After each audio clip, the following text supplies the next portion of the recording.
안녕하십니까, 요셉 작가입니다. 이번에 결혼예비학교에서 특별한 책이 나왔습니다. 저도 일부 참여하게 되었는데요. 여러분들이 가지고 있는 여러 가지 고민들과 갈등들, 또 사랑과의 만남, 또 결혼을 준비하는 그 과정 속에서 가지고 있는 여러 가지 고민들을 여러 전문가들이 답하고 또 그 답들을 모은 책이 바로 이번에 준비한 책입니다. 이 책을 통해서 여러분들이 가지는 아름다운 가정들, 여러분들이 만나게 될 아름다운 어떤 인생들을 축복합니다. 감사합니다. 그렇게 객관화된 답을 내려는 기준을 거기에 두고 했는데, 그러나 또 거기 제 생각일 수 있잖아요. 제가 오랫동안 살아왔던 어떤 제 나름으로의 방식, 패턴, 또는 어떻게 심하게 얘기하면 편견일 수도 있는. 그런데 그 동일한 질문에 대해서 또 다른 강사님들의 답이 거기 있잖아요.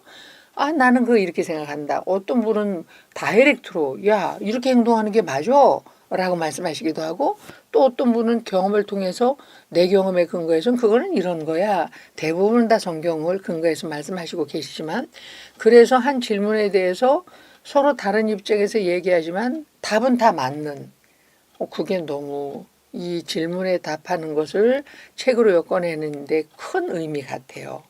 이렇게 생각할 수도 있구나. 저런 답도 있구나.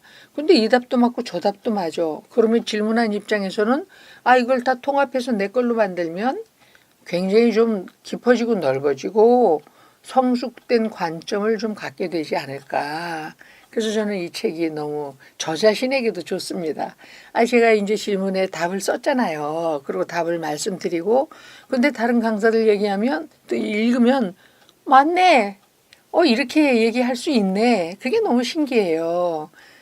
그런데 나는 이분처럼 생각하지 않았다는 거지. 아까 얘기한 대로 나는 그렇게 말하는 네 내면의 동기를 좀 살펴봐.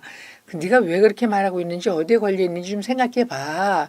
그래서 그 내면의 동기부터 알고 그거에 대해서 네가 답을 내고 싶은 쪽이 혹시 너만의 그 주관적인 상황일 수도 있으니 그것에서 조금 더 객관화시키자. 이게 이제 제가 접근하는 방법이었는데, 다이렉트로 대답하신 분도 맞는 말씀하시고 또 다른 관점에서 얘기하신 분도 맞는 말씀을 하시고, 그래서 저도 배웠어요. 맞아. 이렇게 다양하게 한 질문에 대해서 답을 줄 수 있으니 그동안 어떻게 얘기하자면 이게 답이야 라고 단답형으로 답하면서 이것이 절대적이야 라고 말한 분 계시거나, 우리가 또 그렇게 말했다면 이건 수정돼야 되겠다. 아이들에게 보다 많은 선택지를 주고 그것에 대해서 자기가 주관적이지만 객관화된 답을 내도록 하는 거, 이거 아주 이 책이 그런 면에서는 정말 정말 짱입니다 라고 전 추천하고 싶어요. 목회자들은 반드시 읽어야 돼요. 그래서 목회자는 반드시 읽고, 거기에는 굉장히 카테고리가 많잖아요. 그 카테고리마다 교인들이 다 문제를 가지고 온다고. 그때 그 답변을 목회자들은 못해요. 근데 여기 우리가 지금 이 책을 쓴 분들은 참 전문가들이에요, 거기에 대해서. 그래서 질문할 때 머무르거리지 않냐고, 망설이지 않냐고 팍팍팍팍 답이 나오잖아요. 그건 그냥 생긴 것이 아니라 수십 년의 경험을 통해서 쌓아온 내공이 있기 때문에 그렇게 할 수 있는 거예요. 교인들은 그냥 바람 피우지, 그냥 싸우지, 그냥 막 성격 차이, 이혼하지, 막 그냥 막 별거고 있지. 속수무 책인 거야, 목회자. 그러니까 이런 것이 다 그 책이 다 있으니까 목회자는 반드시 이 책을 읽고 탐독하고 읽고 외우고, 그리고 성도들을 목회하는데 사용하라. 그래서 한국에 있는 전 목회자는 이 책은 필독서다. 안녕하세요. 형광펜 성경 저자 이성웅입니다. 이번에 갓피플 웨딩과 함께 참 재밌는 프로젝트에 동참하였습니다. 정말 즐겁게 했는데요. 일단 실질적인 질문들이 많았어요. 믿음의 사람과 안 믿는 사람이 결혼하는 게 옳은가? 혹은 둘 다 믿는데 어느 교회로 가서 신앙생활을 해야 되는가? 남편이 믿는 교회도 있었고 아내가 섬기던 교회도 있었잖아요. 그러면은 담임 목사님한테 물어보면은 각 담임 목사님이 당연히 우리 교회 와서 신앙생활 해야지 그게 될 거 아니겠어요. 그래서 아무래도 객관적이기가 어려워요. 주관적인데 이 책은 굉장히 객관적일 수밖에 없어요. 왜냐하면은 여러 대답들이 다 나오고 그것을 종합을 해서 자기가 그 답을 찾으면 되거든요. 저 같은 경우에는 성경적 입장에서 대답을 하려고 많이 노력을 했습니다. 이 책은 그 결혼을 앞둔 사람들, 그리고 결혼을 한 지 얼마 안 된 신혼부부들이 신앙생활을 하다가 만나게 되는 그런 예기치 못했던 상황들, 실제적인 문제들에 대해서 답을 빠르게 찾을 수 있는, 그래서 시행착오를 많이 줄일 수 있는 지혜의 책이라고 생각을 하고 추천을 합니다. 많은 도움이 됐으면 좋겠네요. 감사합니다.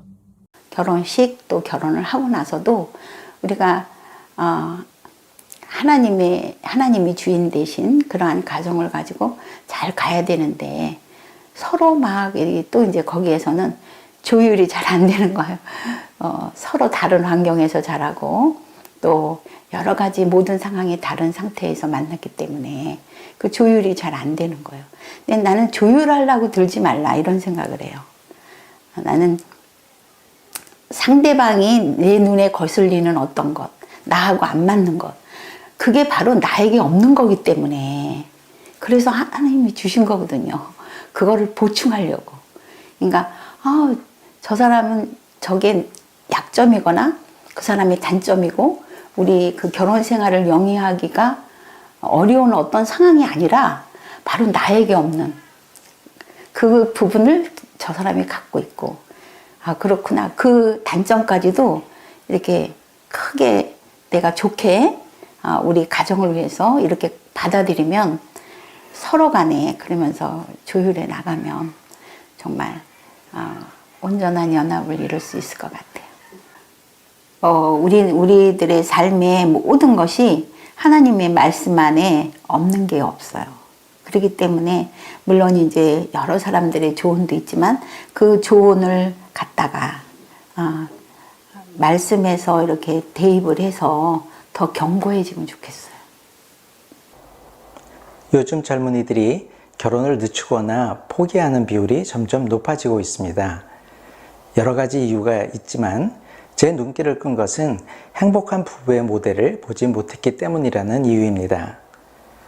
할아버지 할머니가 썩 행복하지 못했고 지금 한 집에서는 아버지 어머니도 애틋한 사랑의 모습을 보여주지 못하니 나도 결혼하면 같은 인생을 반복하지 않겠냐고 우려한다는 것입니다. 사랑해서 결혼했다는 부부들이 왜 제대로 사랑을 꽃피우지 못했을까요? 우리가 자라면서 덧셈, 뺄셈을 배웁니다. 자전거 타는 것도 배웁니다. 외국어도 배웁니다. 그런데 가장 중요한 인간관계의 방법을 배운 적이 없습니다. 가정에서도 학교에서도 교회에서도 가르치지 않습니다. 그러니 사랑이라는 동기가 가슴에 있어도 서로 공감하지 못하고 의사소통을 제대로 하지 못합니다. 하나님이 결혼이라는 신비한 인간관계를 설계하셨는데 과연 드라마에서 보듯이 고통과 슬픔이 가득한 부부 생활을 의도하셨을까요? 아닙니다. 날이 갈수록 더욱 사랑하고 더욱 행복해지는 부부관계를 준비하셨습니다. 연애와 결혼에 관한 모든 질문, 이 책이 인간관계의 모든 정보를 주지는 않습니다. 하지만 여러분이 배우자와 함께 어떤 식으로 살아가야 하는지 그 방향을 확실히 잡아줍니다. 부디 여러분은 인간관계의 방법을 배우고 배운 대로 실행해서 부부 생활이 얼마나 행복한 것인지 경험하기를 바랍니다. 그러면 여러분의 자녀는 여러분을 보고 결혼을 포기하는 것이 아니라 결혼하고 싶어 할 것입니다. 여러분 가정이 대를 이어서 행복하기를 기원합니다.